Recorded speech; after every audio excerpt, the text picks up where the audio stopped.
Éveille-toi, mon âme.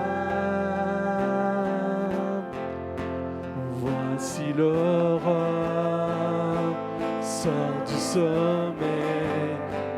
Éveille-toi. Éveille-toi. Éveille-toi, mon âme. Éveille-toi, mon âme.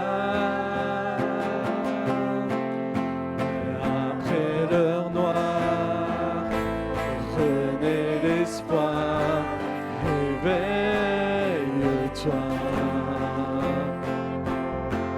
Il a souffert. Il a souffert.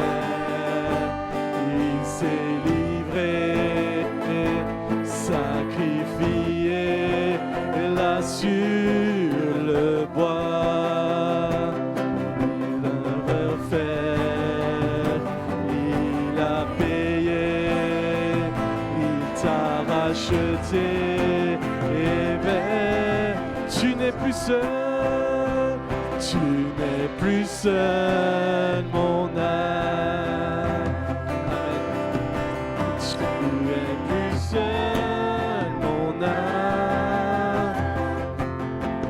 Toi qui étais nu, pauvre et aveugle, relève-toi.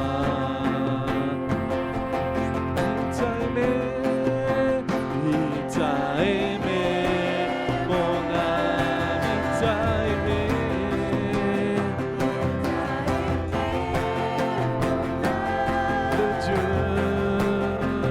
Le Dieu des merveilles, de toi ces merveilles, relève-toi. Son corps blessé, son corps blessé, son cœur, sa vie ôtée,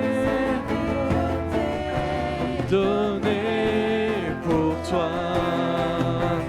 Le sang amer, la croix du calvaire, les larmes du Père versées, son corps blessé, son corps blessé, son cœur brisé, sa vie ôtée et donnée pour toi.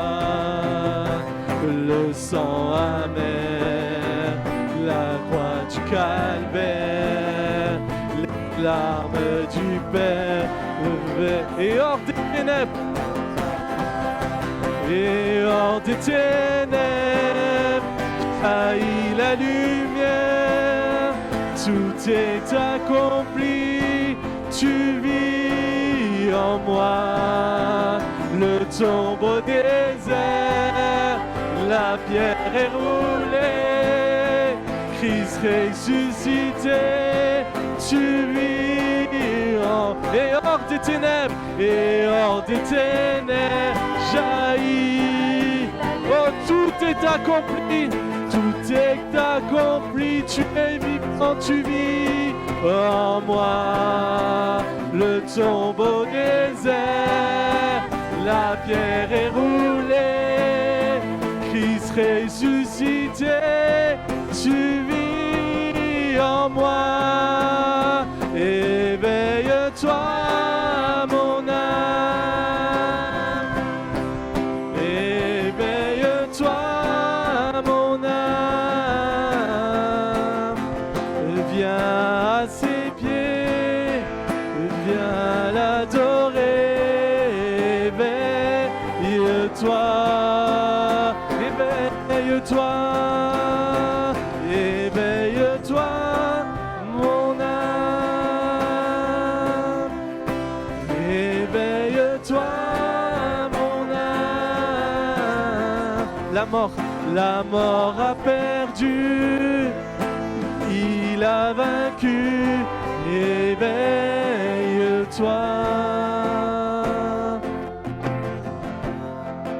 Éveille-toi, mon âme. Éveille-toi. La mort a perdu. La mort a perdu. Il a vaincu. Éveille-toi. Éveille-toi ensemble.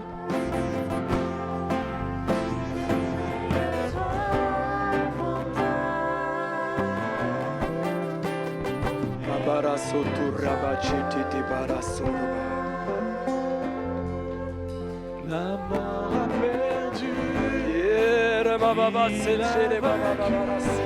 Éveille-toi. Est-ce que tu peux lever les mains au ciel et commencer à adorer comme tu n'as jamais adoré Jésus? C'est la fin de l'année. Adore, adore pour ce qu'il est, pour ce qu'il a fait, pour sa gloire, pour sa grandeur, pour sa splendeur. Adore, adore. Notre roi est digne d'être adoré, digne d'être loué, digne d'être exalté. Adore en esprit, adore. Rababababa yarasondo là-bas. Nous t'adorons Jésus. Nous acclamons ton nom. Ton nom est au-dessus de tous les noms.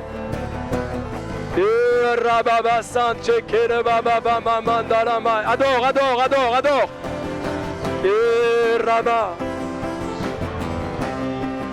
Envoie, Seigneur mon Dieu, le souffle du Saint-Esprit.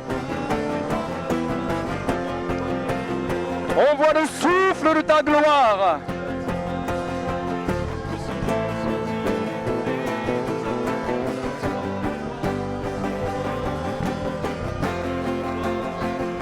Adore, adore, adore, adore. Proclame le nom qui est au-dessus de tous les noms. Jésus-Christ de Nazareth.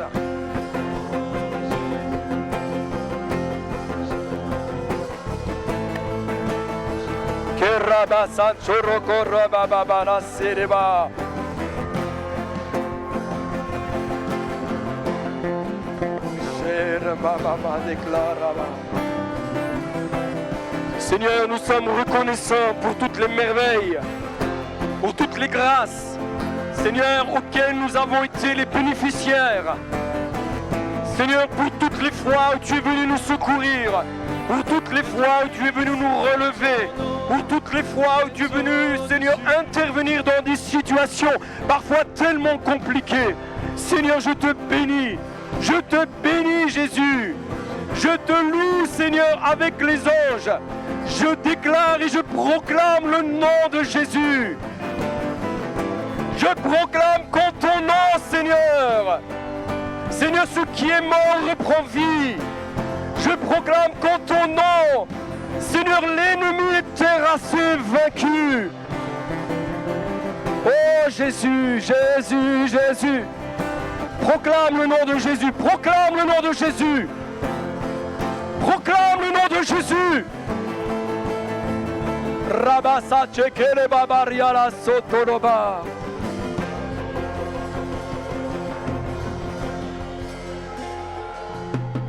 Kintereba santoroba. Jésus. Dis avec moi, Jésus. Redis avec moi, Jésus. Je t'aime plus que tout. Je t'ouvre mon cœur. Je reçois les paroles que tu as prévues pour moi ce matin. Viens, change-moi. Façonne-moi. Émonde-moi. Purifie-moi. Je veux te refléter. Que ma vie reflète ta gloire. Que tout ce qui est contraire soit balayé de ma vie. Je reçois ta faveur, ta grâce, ton amour et ta miséricorde. Saint-Esprit, j'accueille ta présence. Je te laisse toute la place. Sois au contrôle de ce temps de célébration. Fais ce que tu veux. Ce n'est pas à moi de dicter les choses, mais je soumets ma volonté à la tienne. Au nom de Jésus. Amen. Est-ce qu'on acclame le Seigneur ensemble? Merci à toute l'équipe.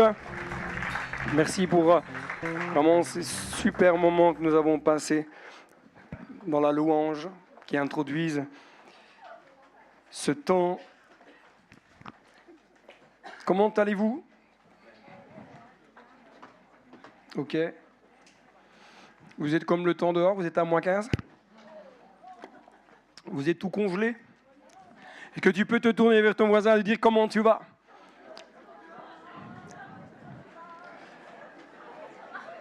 Si ton voisin ne sourit pas, tu dis t'inquiète pas, ça ira mieux après. Amen. Est-ce qu'on peut ouvrir la parole du Seigneur ensemble? Ouvrons la parole du Seigneur ensemble. Actes chapitre 1, verset 4. Je vois qu'il y en a qui étaient là la semaine dernière et qui ont bien obéi. Ils ont apporté leur Bible papier. Ah, je vous ai dit, il est temps que les Bibles papier refassent surface dans nos églises. Amen. Acclame le Seigneur. Yes, pour sa parole.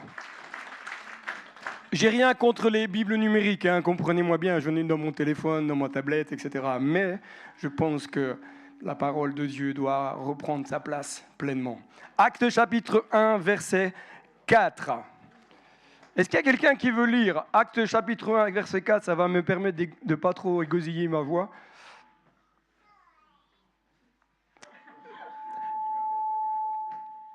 Ça permet en même temps à la technique de faire les réglages. Viens Jérôme, viens.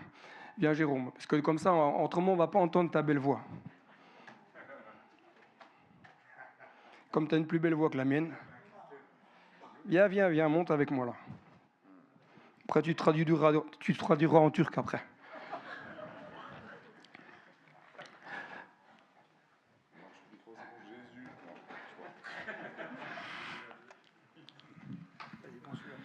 Jésus, oui, c'est bon. Alors, Actes chapitre 1, verset 4.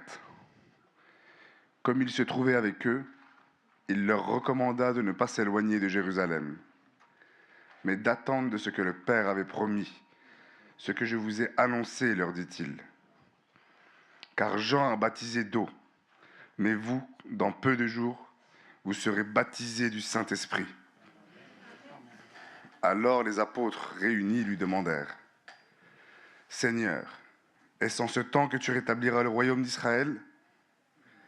Il leur répondit: Ce n'est pas à vous de connaître les temps ou les moments que le Père a fixés de sa propre autorité, mais vous recevrez une puissance, le Saint-Esprit survenant sur vous, et vous serez mes témoins à Jérusalem, dans toute la Judée, dans la Samarie et jusqu'aux extrémités de la terre. Amen. Amen. Vous applaudissez pas bien quand même. C'est quand même la parole du Seigneur là qu'on est en train de proclamer. Vous savez, en ce dernier dimanche de l'année, ce dernier temps de célébration, je voudrais vraiment être un peu dans la continuité de la semaine dernière, c'est-à-dire être dans cette continuité d'encouragement. Il y en a qui étaient là la semaine dernière? Est-ce qu'on n'a pas vécu un moment de joie extraordinaire? La gloire de Dieu était là. Et je crois que nous avons besoin de terminer cette année avec des moments d'encouragement, des moments de réjouissance, des moments où la parole de Dieu vient aussi nous redresser. Il y a moins d'alléluia quand même. Je voudrais que tu puisses comprendre ceci. 2024, tu ne peux pas y revenir. On est d'accord? Par contre, tu as la possibilité de prendre des décisions maintenant qui vont changer ta destinée demain. Et je voudrais que tu puisses comprendre qu'il t'appartient de prendre cette décision personnelle, comme une forme de résolution avant le début 2025, de dire je ne laisserai plus de place à l'ennemi. Ok. Si vous ne dites pas Amen, ça veut dire que vous acceptez de laisser de la place. Vous faites comme vous voulez. C'est vous qui choisissez. Dis à ton voisin, aucune place à l'ennemi en 2025. Aucune. Comprends bien ceci. Qu'est-ce qu'il y a derrière le fait que tu es en train de dire aucune place à l'ennemi en 2025 ? Plus de critiques, plus de jalousie, plus de mesquinerie. On parle plus sur les autres, on parle plus sur les ministères, on parle plus sur les églises, on parle plus sur les frères et sœurs, on parle plus sur son épouse.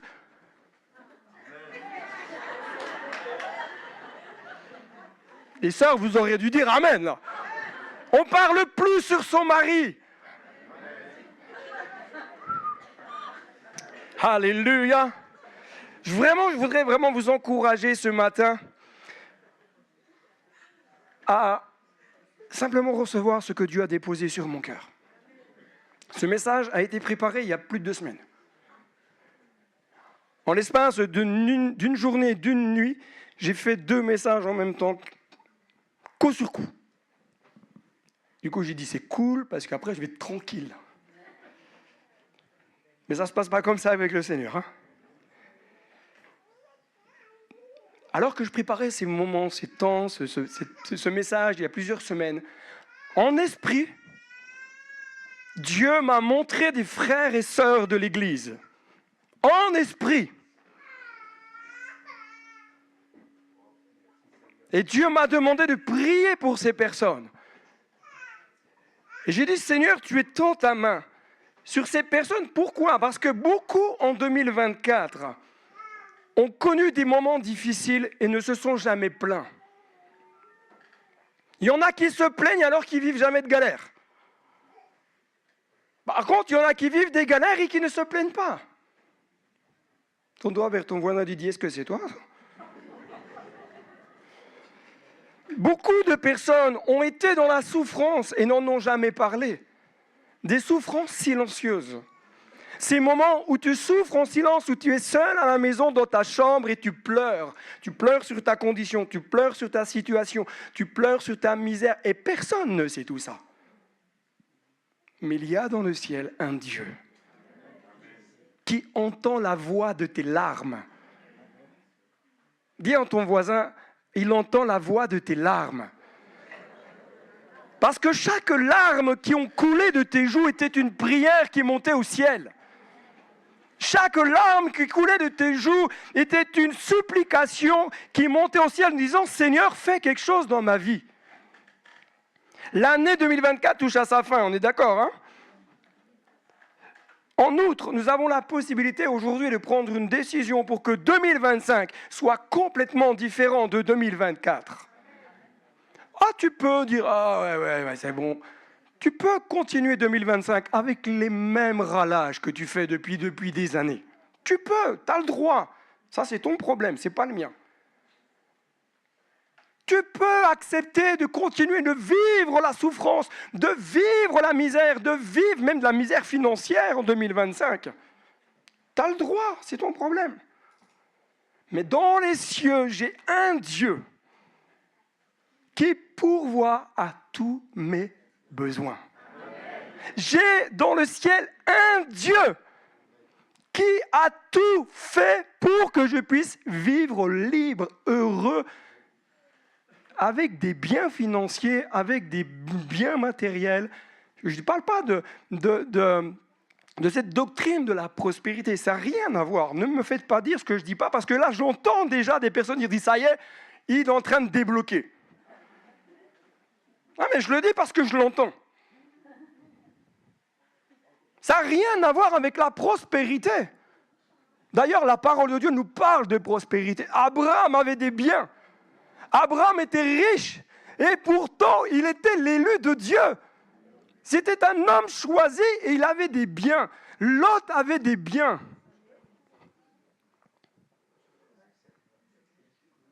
David avait des biens. Pas moi, le roi David. J'ai des biens. J'ai des stylos. Alléluia. Je ne suis pas appelé à vivre dans la pauvreté parce que je suis chrétien. Je suis appelé à vivre riche en Dieu. Selon les richesses du ciel. Mes premières richesses qui sont les plus importantes, ce sont les richesses spirituelles. Tu peux avoir de l'argent et être pauvre devant Dieu. Tu peux avoir des biens et être misérable devant Dieu. Mais tu peux avoir des biens et être riche devant Dieu. Comme tu peux avoir moins de biens et être riche quand même. Moi, la question que j'aimerais te poser, tes richesses, est-ce qu'elles t'empêchent de t'approcher de Dieu? Est-ce que tu t'appuies sur tes richesses? Est-ce que tu t'appuies sur tes finances? Est-ce que tu t'appuies sur ton travail au lieu de t'appuyer sur Dieu? Ça pique un peu là, hein? On me fait oublier que ça. Que souhaites-tu vivre pour ta propre vie? Que souhaites-tu pour l'Église? Répondez pas, hein, c'est juste une question comme ça. Hein. Non, parce qu'autrement, après, ça va partir en débat. Comme il se trouvait avec eux, il leur recommanda de ne pas s'éloigner de Jérusalem. Mais quoi? Attendre quoi? Ce que le Père avait promis. Espères-tu encore une visitation divine? Vous savez, dans le milieu chrétien, je suis tellement triste de voir des croyants ne plus attendre des moments de visitation divine. Je dis, ah ouais, non mais ça c'est bizarre. Ça c'était avant. Reviens au temps des actes, je te mets une machine à disposition et va au temps des actes.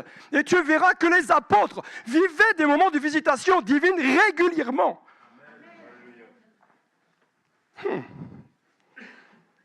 Avant la visitation du ciel, les disciples devaient quoi? Attendre. Nous sommes dans une société qui ne sait plus attendre. Tu appelles ton opérateur téléphonique, c'est maintenant qu'il faut qu'il réponde. En général, on te dit « Bonjour, vous êtes enregistré, blablabla, blablabla, appuyez sur le 1. » Après, tu appuies sur le 1, appuyez sur le 5. Après, sur le 5, appuyez sur le 3. 10 minutes après, tu es toujours en train de faire des numéros pour dire « Attends, est-ce que je suis en train de prendre le bon couloir ?» Pour qu'à la fin, tu dises « Ah, punaise, j'ai appuyé sur le mauvais. » Nous devons apprendre à attendre. Tu vas au fast-food, tu arrives... Moi, j'ai le chic, toujours, quand je vais dans les fast-food et que je vais au drive, je vais toujours dans les fast-food où ça va jamais vite. À chaque fois, il y a des gens qui viennent parce qu'ils savent que je dois venir. Donc, il y a la queue. Des fois, j'ai envie de descendre et leur dire, mais pourquoi vous êtes venus au moment que moi, je viens? Toute la société met tout en œuvre pour que tout aille vite, mais tout va moins vite. Parce que tout le monde emprunte le même couloir. Tout ne vient pas en un claquement de doigts. Dans le monde spirituel, tout ne vient pas en un claquement de doigts. Tu dois attendre ce que le Père a promis. Ce n'est pas parce que tu as décidé d'obtenir que tu vas obtenir maintenant. Il y a des lois spirituelles, il y a des choses qui se passent dans le monde spirituel que tu n'as pas conscience. Et c'est parce que tu n'en as pas conscience que tu restes en souffrance. Parce que tu es là, tu dis, oui, mais moi quand même, j'ai prié ce matin, il ne se passe rien. Enfin, pas vous, hein, c'est les francs-comtois, les autres. Deuxièmement, avant la visitation du ciel, les disciples devaient quoi? Apprendre à obéir. Dis à ton voisin, obéir. Tu dois apprendre à obéir. L'obéissance, c'est pas je te martèle avec des lois. L'obéissance, c'est tu fais ce que Dieu te demande de faire. Beaucoup de croyants restent en souffrance. Beaucoup de croyants stagnent dans leur vie spirituelle parce qu'ils n'obéissent pas. Ah, ils viennent à l'église, ils mettent le costard, cravate, ils louent Dieu, ils lèvent les mains, les jambes comme ça et tout. Vous avez l'impression que... Non, et ils font n'importe quoi à côté. Quand Dieu leur demande de prendre une direction, ils disent non. Quand Dieu leur demande de se soumettre, ils disent non. Quand Dieu leur demande de baisser pavillon, ils disent non. Et après, ils s'étonnent, ils disent, je ne comprends pas, je suis en souffrance. Obéis. Obéis. C'est la clé de ta bénédiction, l'obéissance à ce que Dieu te demande. Parfois, nous ne comprenons pas vraiment ce que Jésus dit. Quand Jésus va dire à ses disciples, ah, attendez. Moi, je pense que les disciples, à ce moment-là, stratégiquement, ils ont dû faire un peu un raccourci en imaginant, ah ok, on doit attendre que Dieu intervienne pour qu'il nous débarrasse des Romains. Les Juifs, ils attendaient ça à l'époque. Pour eux, le Messie qui devait venir devait les délivrer de l'esclavage romain. Discours purement politico-religieux. Mais Jésus, lui, tient un autre langage. Et parfois, le langage de Jésus, on ne le comprend pas.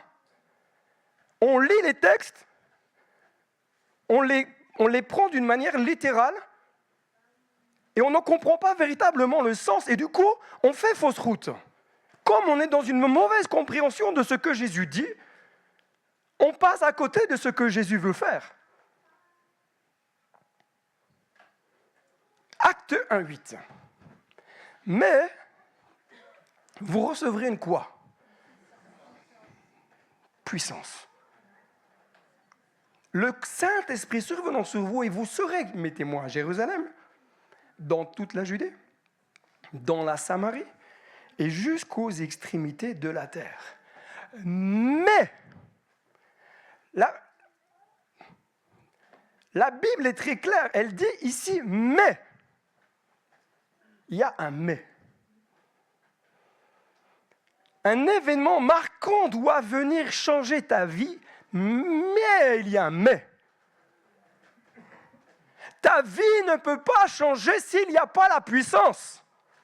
Autrement, c'est un changement intellectuel et religieux. Heureusement que... Bon, je l'ai payé un petit peu avant quand même. Hein. On veut vivre des changements dans nos cœurs, mais on ne veut pas la puissance.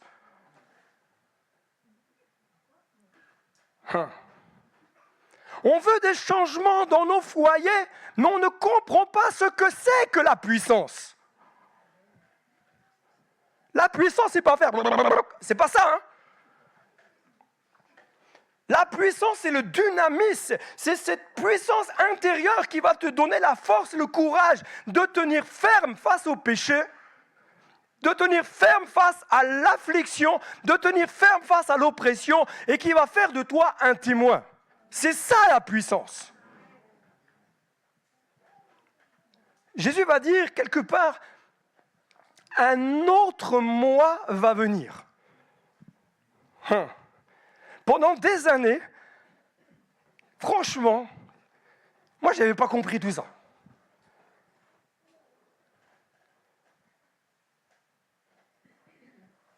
Par manque de connaissance, le peuple périt. Par manque de compréhension, le peuple périt. Beaucoup s'appuient sur leur intellect, sur leur expérience, sur leur année de conversion, et pourtant, ils périssent. Périssent spirituellement. Pourquoi? Parce qu'il n'y a pas le renouvellement de l'intelligence. Et le renouvellement de l'intelligence n'est possible que par la puissance du Saint-Esprit et que par une vie d'intimité avec le Saint-Esprit. Si tu occultes la vie du Saint-Esprit, tu occultes la puissance. Tu vis avec tes principes religieux. Ah, je sais que dans le milieu chrétien, on n'aime pas quand on dit « Ah oui, mais c'est quoi un esprit religieux ?» Lis les Écritures. L'esprit religieux n'est pas né en 2024. L'esprit religieux était déjà là du temps de Jésus. Il était déjà là du temps de Adam et Ève. Les esprits ne sont pas morts. Ils ont été créés, ce sont des êtres éternels. Ils ne meurent pas. Mais la manière dont ils œuvrent sur cette terre, il y a plus de 5, 6, 7, 8 millions. Voilà que vous voulez d'années. Pas des millions parce que les êtres humains n'étaient pas là encore. Mais agissent de la même manière aujourd'hui. Et dans nos églises, on veut que nos églises grandissent.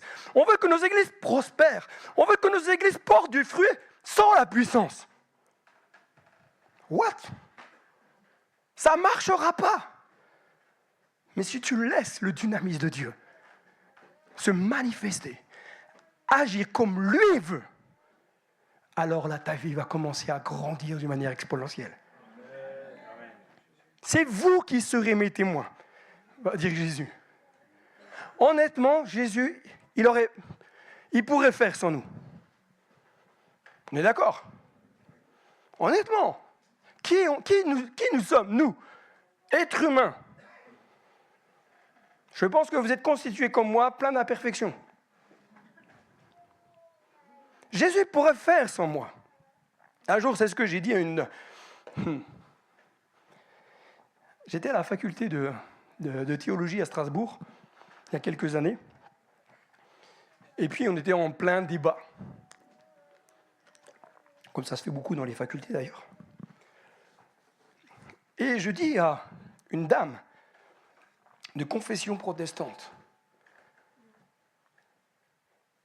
j'ai dit, Dieu n'a pas besoin de nous. Mais dans sa grâce, il nous utilise pour sa gloire. En un claquement de doigts, l'esprit religieux s'est réveillé chez la personne. Ça, c'était pas le dynamisme de Dieu. Hein. Je dis, mais madame, avec tout le respect que j'ai pour vous, Dieu pourrait faire sans moi. Mais dans sa grâce, il m'a choisi pour œuvrer avec lui et pas sans lui. Dis à ton voisin, avec Dieu, mais pas sans Dieu.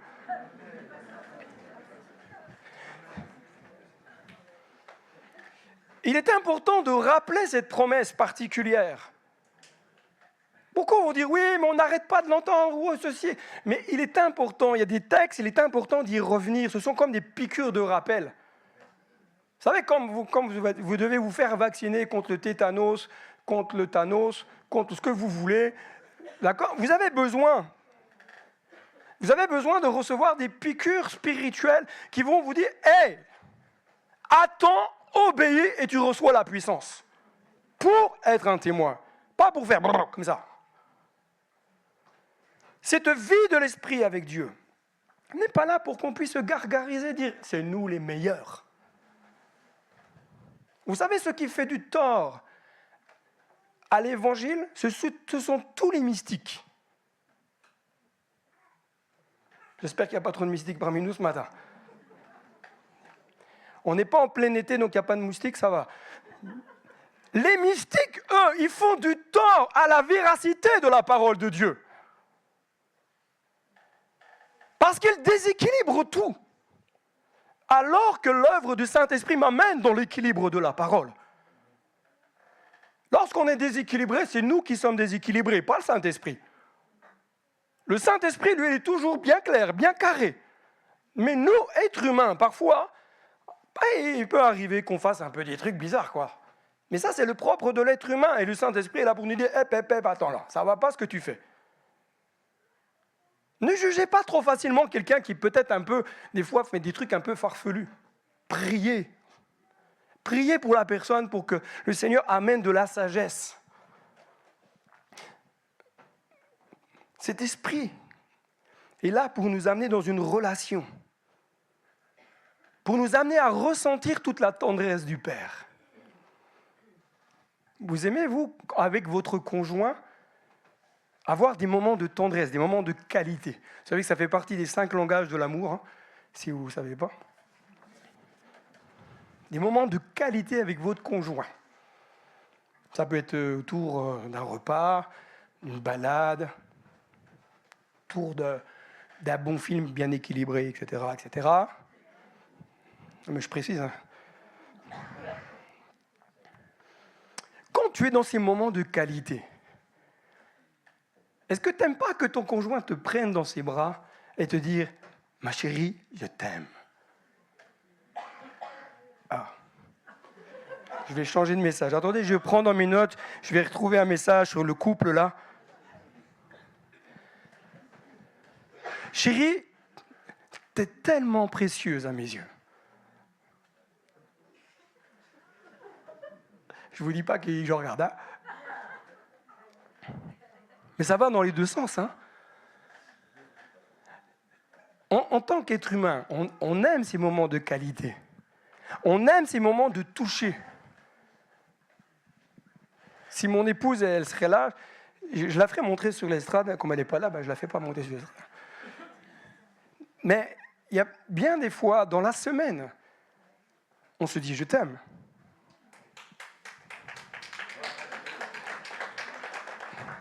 Je ne suis pas un modèle, hein, c'est pas ça. Hein. Mais bien des fois, je prends mon épouse dans ses bras. Non, c'est plutôt moi. Je me mets à son niveau. Oh, elle était facile. Elle était facile. Mais je la prends parce que j'ai envie de lui communiquer toute la tendresse de mon cœur. Avec Dieu, c'est exactement la même chose. Avec Dieu, on a besoin d'avoir ces moments de qualité avec Dieu. Ces moments où on sent toute la tendresse du Père. Parce que si tu ne vis pas ça, c'est comme si tu vivais ta vie de couple, tu as vécu une super nuit de noces et depuis 30 ans, tu ne vis plus rien. C'est la misère, hein? Si ça fait 30 ans que tu n'as plus de moments de qualité avec ton conjoint, moi je t'encourage à reprendre ces moments de qualité. Mais de la même manière, commence à dire, Seigneur, moi je veux avoir cette même relation avec toi, ces moments de tendresse. Je veux pouvoir te sentir. Vous savez, il y a des chrétiens qui ont vécu des expériences avec Dieu en 1850 et qui aujourd'hui ne vivent plus rien. Et ils pensent que ils ont vécu ces choses-là en 1850 et c'est suffisant. Pour moi, non. Parce que j'ai besoin de sentir que Dieu m'aime. J'ai besoin de sentir, même palpable, la présence de Dieu. J'ai besoin de sentir la tendresse de Dieu m'envahir. J'ai besoin d'entendre le Saint-Esprit me dire, voici ce que j'attends de toi, voici où je vais t'emmener. Et j'ai besoin d'entendre Jésus me dire, je suis fier de toi. Ce sont des choses que j'ai déjà vécues personnellement, où Dieu, par le Saint-Esprit, m'a dit, je suis fier de toi. Moi, je ne suis pas fier de moi, mais je sais que Dieu est fier de moi. Et je rejette et je refuse toutes les pensées qui me disent « t'es un nul, tu vaux rien ». Parce que ça, ce n'est pas ce que pense mon Père dans les cieux. Parce que mon Père est parfait. Il n'a pas de pensée bizarre, Dieu. Dieu t'aime d'un amour éternel. Il t'aime même quand tu pêches. Il n'aime pas que tu pêches. Il t'aime même quand tu pêches. La carpe, ce que tu veux. 2025 doit être pour toi une année encore plus profonde que 2024. Alors peut-être tu vas me dire, oui, mais moi, 2024, ça a été la galère. 2024, j'ai eu du mal à prendre des moments d'intimité avec Dieu. 2024, j'ai eu du mal à prier. 2024, j'ai eu du mal à finir Matthieu. Ne te culpabilise pas, Dieu ne te juge pas. Mais il te dit 2025 sera différent. Parce que tu vas laisser la puissance de mon esprit agir dans ta vie. 2025, écoute bien ceci, ce sont toutes des choses que Dieu a déposées sur mon cœur. 2025 sera l'année de la conquête dans la foi. Oh Jésus. Heureusement qu'on m'a dit qu'il y avait une armée de conquérants ce matin, parce que je pense que je serais resté chez moi. 2025 sera l'année d'un renouveau dans ta vie. Mais tout cela, tu peux l'entendre si tu ne te mets pas en mouvement, si tu ne demandes pas la puissance, si tu ne cultives pas ton intimité, ton année 2025 sera pire que 2024. Parce que toute parole prophétique libérée sur ta vie doit trouver en toi de l'action. C'est à toi de te positionner. C'est à toi de dire, maintenant je vais prier. Maintenant je vais prendre du temps. Maintenant je vais mettre mon réveil à 5 heures du mat. Au lieu de le mettre à 7 heures, je vais prendre mon petit déj à 5 heures et je vais prier à 5h30. Je vais commencer à chercher Dieu. C'est pas qu'au pasteur de faire cela. J'ai passé quasiment une nuit blanche. Aujourd'hui là, enfin cette nuit. Ça coûte.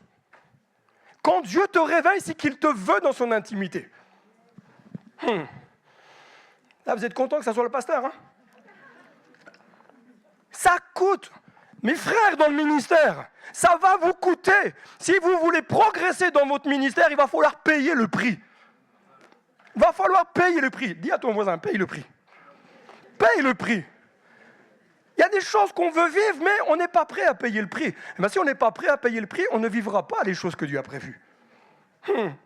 2025 doit être l'année où nous décidons de ne plus laisser d'espace à l'ennemi. Redis à ton voisin, plus de place. Plus de place à la discorde. Plus de place à ce qui nous divise. Plus de place à la moquerie. Plus de place aux blagues, aux blagues douteuses. Plus de place au langage inapproprié. Ah, vous savez, parfois, on se dit, ah, mais je suis chrétien. Et quand on entend parler les chrétiens, on se dit, hein? Je me dis parfois, il faut que j'aille voir mon ORL. Peut-être que j'ai un problème avec mes oreilles. J'entends des trucs bizarres dans la voix dans la bouche de certaines personnes. C'est pas forcément des gros mots, hein?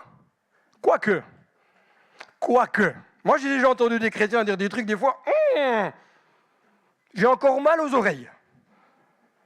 Mais parfois, quand tu parles négativement même de ta propre vie, ce n'est pas un langage qui doit se trouver dans la bouche d'un enfant de Dieu. Tu es en train de te maudire toi-même. Tu as pouvoir de bénédiction ou de malédiction par ta propre... Quand tu parles mal d'un ministère, tu es en train de maudire. Ce n'est pas la volonté de Dieu. Repens-toi.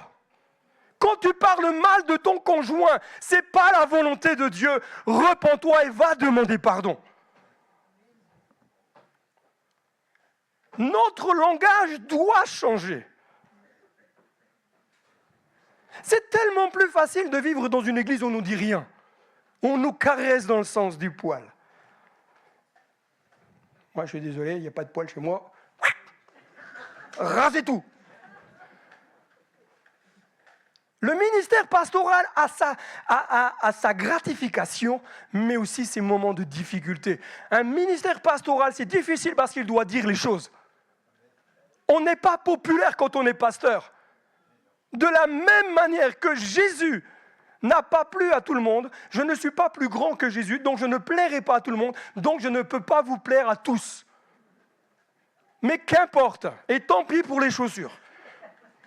Pour reprendre pour ceux qui étaient là la semaine dernière. Si vous n'étiez pas là, vous écouterez sur YouTube, c'est resté. 2025 doit être l'année où tu ne dois pas te contenter de vivre peu. Tu peux te contenter de vivre ta petite expérience que tu as connue il y a 40 000 ans. Mais ce n'est pas ce que Dieu veut pour toi. Dieu veut que tu vives plus. Autrement, il n'aurait pas dit d'attendre que Dieu envoie l'esprit, la puissance, le dynamisme. Si les apôtres ont eu besoin du dynamisme, qui nous sommes pour prétendre faire mieux que les premiers apôtres? Que celui qui prétend être mieux que les premiers apôtres se lève. Levez-vous. Si vous êtes capable de faire plus que les premiers apôtres sans la puissance, allez-y, levez-vous et dites-moi comment vous faites. Quand je combats dans la prière, heureusement qu'il y a dans le ciel un Dieu qui m'entend et qui a envoyé le Saint-Esprit pour m'aider dans le combat. Quand je prends des moments avec mon épouse et que nous accompagnons des personnes dans la délivrance, heureusement que nous avons la puissance du Saint-Esprit pour nous donner tout l'éclaircissement dont nous avons besoin. Et de permettre d'aider les personnes à être libres. Le Saint-Esprit nous a été envoyé pour être des témoins. 2025 doit être l'année où tu règles les choses. Est-ce que je peux continuer de prêcher? De toute façon, même si vous dites non, je vais aller le faire quand même. Paul va dire ceci, que l'immoralité sexuelle, l'impureté sous toutes ses formes, ou la soif de posséder, ne soit pas même mentionnée parmi vous. Comme il convient, à qui? Donc à toi, à moi. Nous sommes des saints. Donc il n'est pas convenable de se prétendre enfant de Dieu et de vivre dans l'immoralité sexuelle. Je ne peux pas dire je suis dans la sainteté de Dieu si je vis dans l'impureté, si je vis dans la soif de posséder ce que l'autre a. Est-ce que je peux continuer? Qu'on n'entende pas de paroles grossières, de propos stupides ou équivoques, c'est inconvenant. Mais plutôt des paroles de reconnaissance. Vous le savez bien, en effet, aucun être immoral, impur, ou toujours désiré de posséder plus, c'est-à-dire idolâtre. Quand tu désires ce que l'autre a, c'est de l'idolâtrie. Ta convoitise, c'est de l'idolâtrie. Qu'est-ce qu'il dit le texte? N'a d'héritage dans le royaume de Christ et de Dieu. Que personne ne vous trompe par des paroles sans fondement, car c'est pour cela que la colère de Dieu vient sur les hommes rebelles. N'ayez donc aucune part avec eux. Ça ne veut pas dire fuyez, changez de trottoir, c'est pas ça. Ne vous alliez pas. Ne signez pas des contrats l'un avec l'autre. Car si toutefois vous étiez ténèbres, maintenant vous êtes dans le Seigneur. Conduisez-vous comme des enfants. Est-ce que quelqu'un peut acclamer et dire Seigneur, on est des enfants de lumière?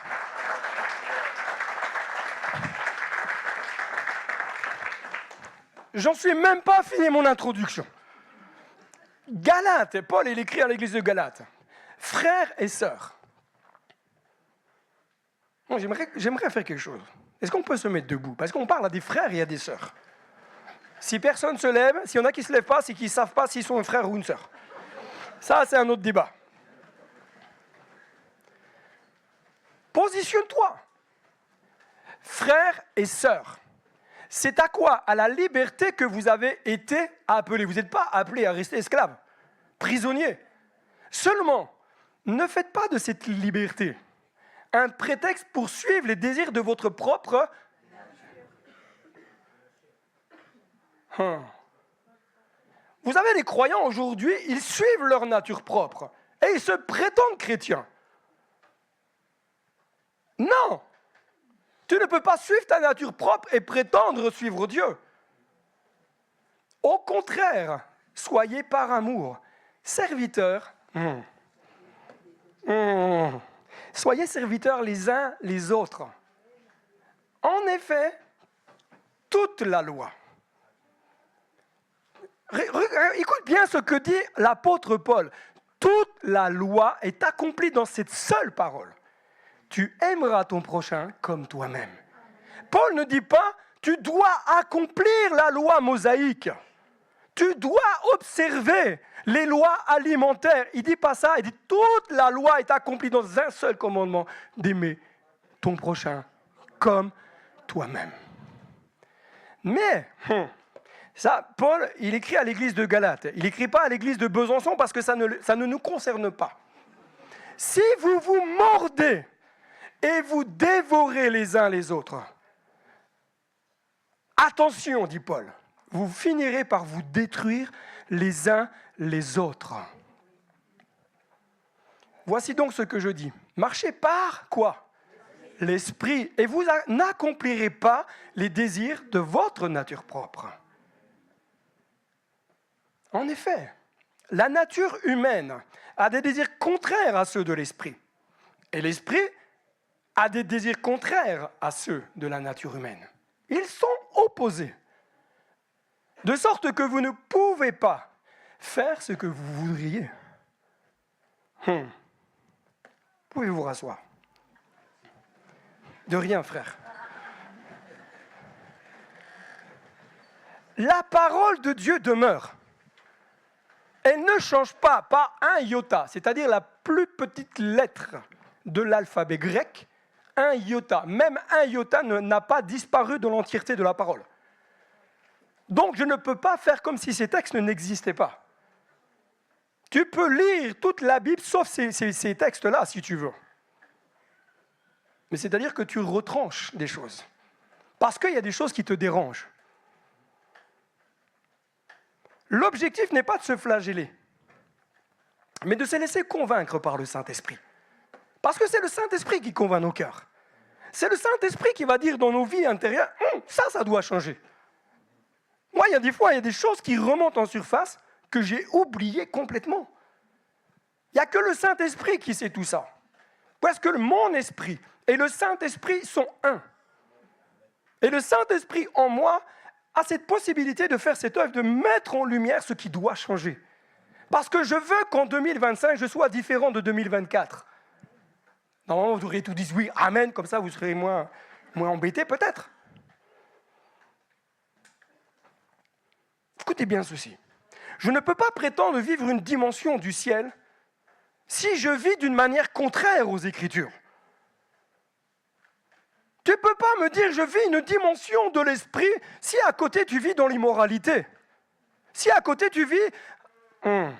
j'ose même pas le prononcer. Mais souvent, on montre les choses qui se voient, on montre des choses un peu grosses, et tout ça, mais il y a beaucoup de choses qu'on se permet en tant que chrétien qu'on ne devrait pas se permettre. Et ça, c'est l'œuvre du Saint-Esprit qui il est en train... Saint-Esprit, je prie maintenant que le Saint-Esprit vienne toucher ton cœur et mette quelque part, mette en lumière et dévoile ce qui a besoin de changer chez toi. Ce n'est pas moi qui vais te le dire. Ça, c'est le job du Saint-Esprit. Un des effets du réveil, c'est quoi? C'est des vies changées. C'est des cœurs qui se tournent vers le bien et qui sont libérés de leurs erreurs, libérés du péché.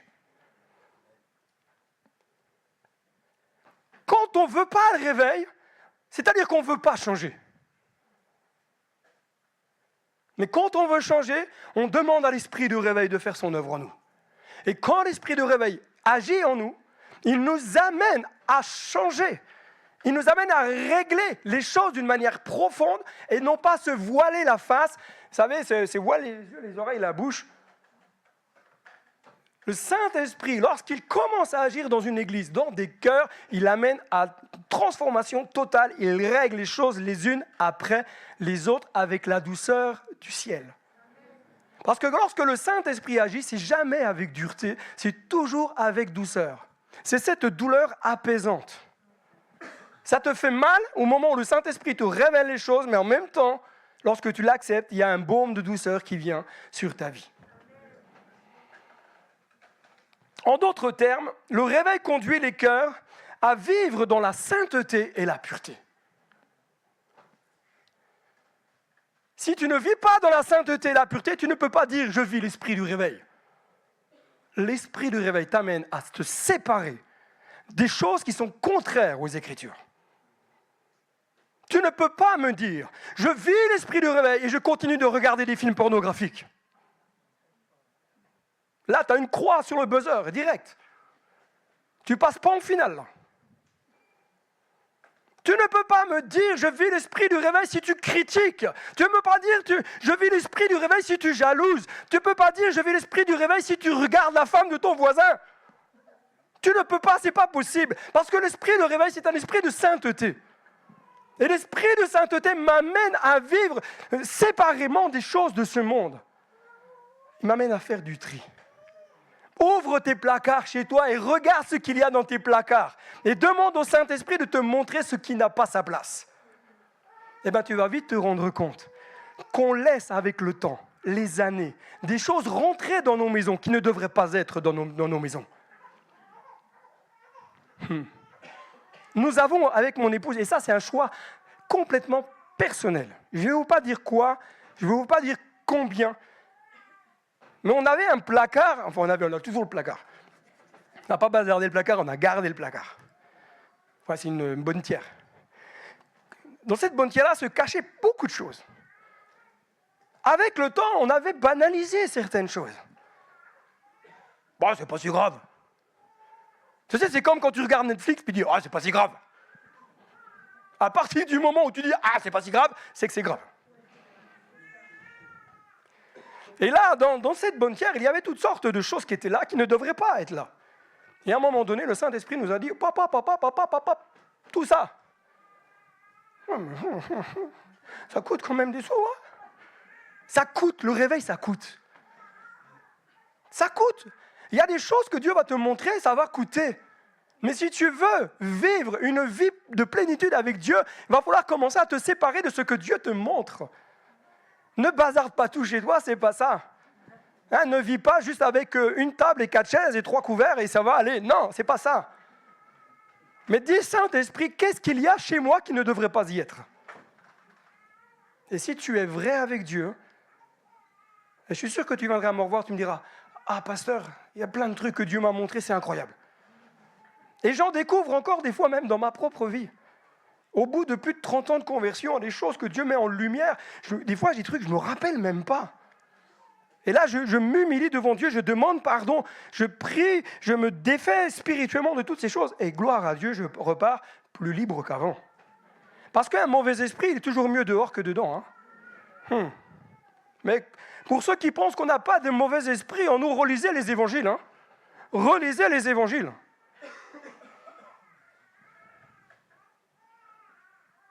Il est important que vous puissiez arrêter d'occulter les choses parce que ça ne vous convient pas. Les choses, elles sont écrites dans la parole de Dieu. Tu peux être enfant de Dieu et démonisé. On a fait une formation pastorale il y a combien de semaines, Fred et Olivier? 15 jours. Le thème, c'était la démonisation. Comment aider les personnes à être libres? Et j'ai dit, gloire à Dieu, enfin! Dans le milieu pastoral, on commence à parler des vrais sujets.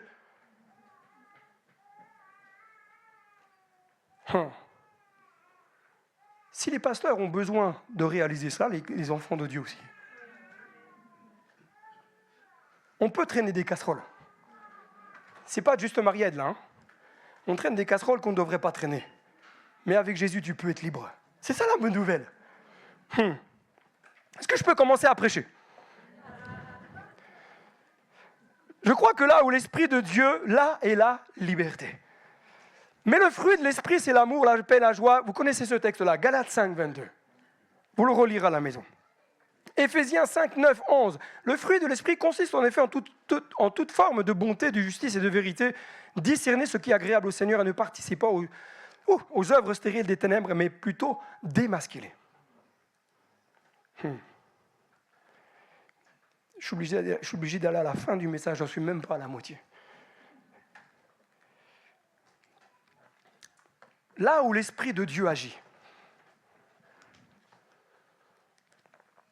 Florence, est-ce que c'est possible de puisse m'accompagner, s'il te plaît, au piano? Il fait 30 000 degrés, Wilson. Pour moi. Quand l'Esprit de Dieu agit. Ça va chauffer.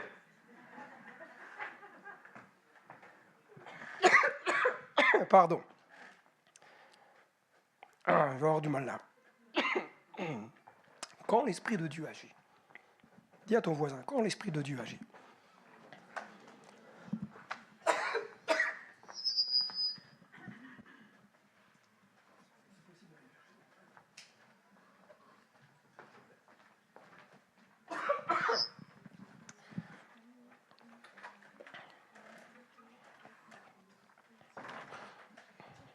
Tu peux mettre le son, s'il te plaît, le piano.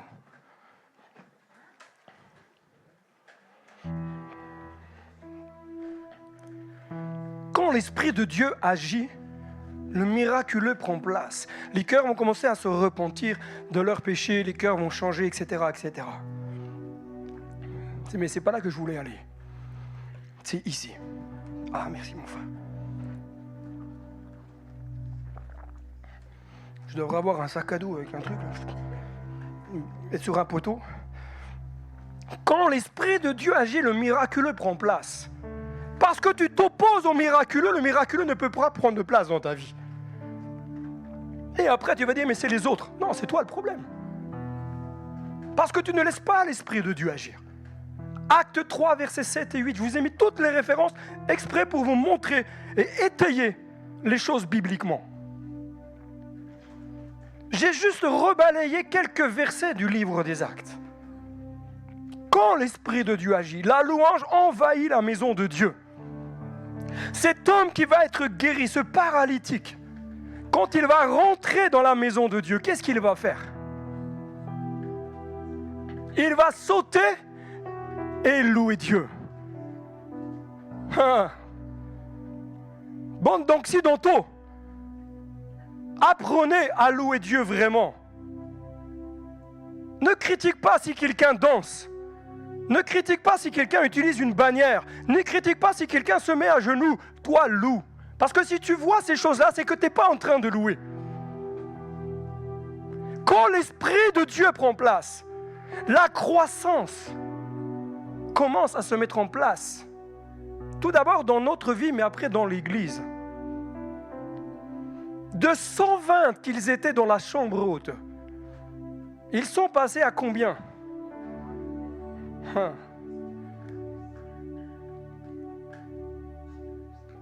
Il y avait plus de 3000. Et les enfants et les femmes. Et quand l'Esprit de Dieu prend place plus tard, quand le réveil s'étend, la croissance était de combien? 5000. Et nous, on se plaint quand des fois on est un peu trop serré au culte. Ça, c'est l'esprit religieux. Ah, j'aime bien ma petite église. Tu es en train de déclarer sur ton église une petitesse. Tu as le droit de dire j'aime mon église. Mais ne te satisfais pas d'une petite église. Parce que petite église, il y a combien d'âmes qui vont aller en enfer? Je rêve grand pour que des centaines et des milliers de personnes puissent entendre l'évangile. Quand l'Esprit de Dieu prend place, l'opposition prend place. Parce que la dimension du Saint-Esprit dérange. Ça a dérangé du temps de Jésus, ça a dérangé du temps des actes et ça dérange encore aujourd'hui. Il y a de l'opposition. On va critiquer ceux qui vivent la dimension de l'Esprit parce qu'on ne le vit pas soi-même, parce qu'on ne le comprend pas et parce qu'on ne veut pas le comprendre. Quand l'Esprit de Dieu prend place, il y a de l'intimidation. On veut intimider ceux qui veulent plus. Toi, tu n'es pas intimidé de ce que tu penses à ce moment-là. Je préfère avoir la crainte de Dieu et de ne pas être intimidé de Dieu. Je ne veux pas être l'outil de l'ennemi pour intimider des autres personnes parce qu'ils vivent des choses que moi je ne vis pas. J'écoute beaucoup de choses sur les réseaux sociaux. Pour ceux qui le savent, moi je suis un geek. Je suis presque sur tous les réseaux qui existent. Je partage. C'est mon kiff. Je visionne beaucoup de vidéos. Mais même si je ne comprends pas, je dis Seigneur, moi c'est ça que je veux vivre. Je veux plus pour 2025. Je ne veux pas me contenter de peu. Parce que lorsque l'Esprit de Dieu prend place, il y a un élan de charité. Tu commences à bénir l'autre. On a du mal avec notre portefeuille. Hein. Il faut pas parler d'argent dans les milieux chrétiens. Quand l'Esprit de Dieu prend place, tu veux bénir. Les portes des prisons s'ouvrent. Les prisons dans lesquelles tu es vont s'ouvrir ce matin. Des ministères vont se lever. C'était encore ma prière ce matin. Je dis, Seigneur, que des ministères se lèvent, je ne sais pas lesquels, mais tu vas permettre que je puisse les voir, les discerner, que les choses se posent sur mon cœur. Parce que les choses se posent déjà sur celui que Dieu a placé à l'autorité de l'Église. Permet de détecter chez les autres un appel de Dieu spécifique. Ce n'est pas forcément être pasteur, mais un appel à répondre à ce que Dieu te demande.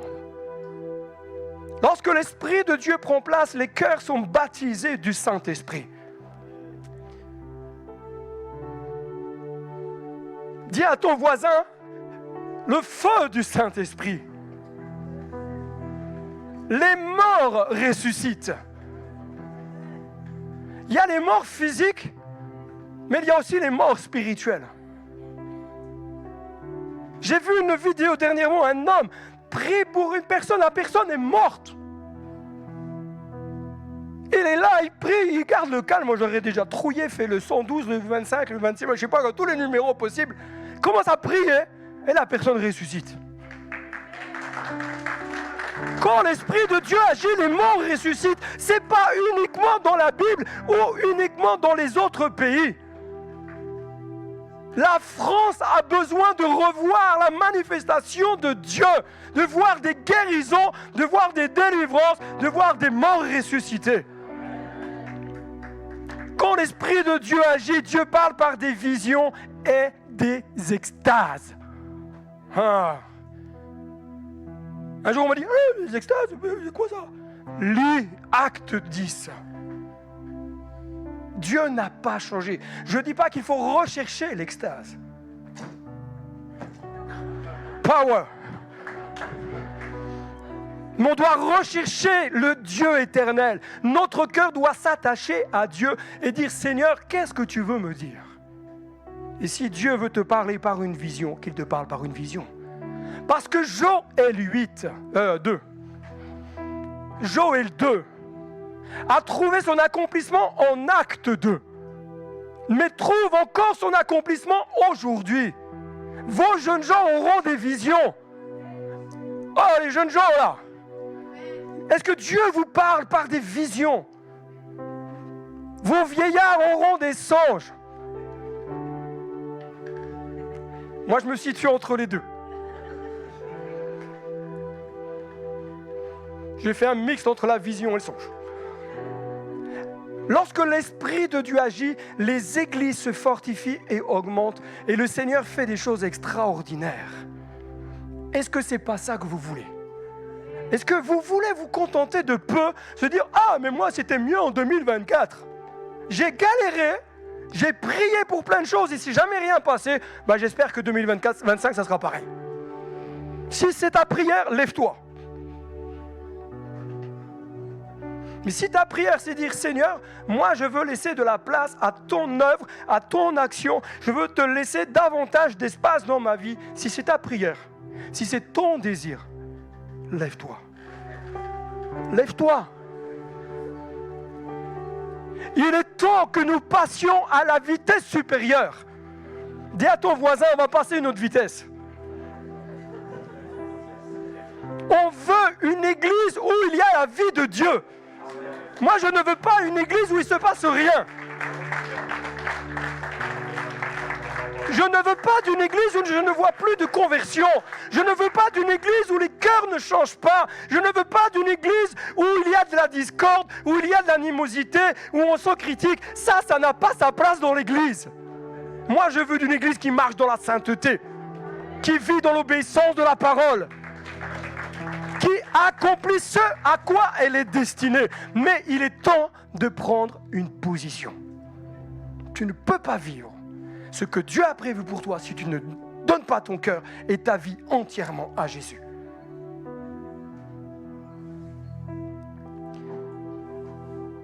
Il est temps, mes frères et sœurs, de dire maintenant, plus de place à l'ennemi.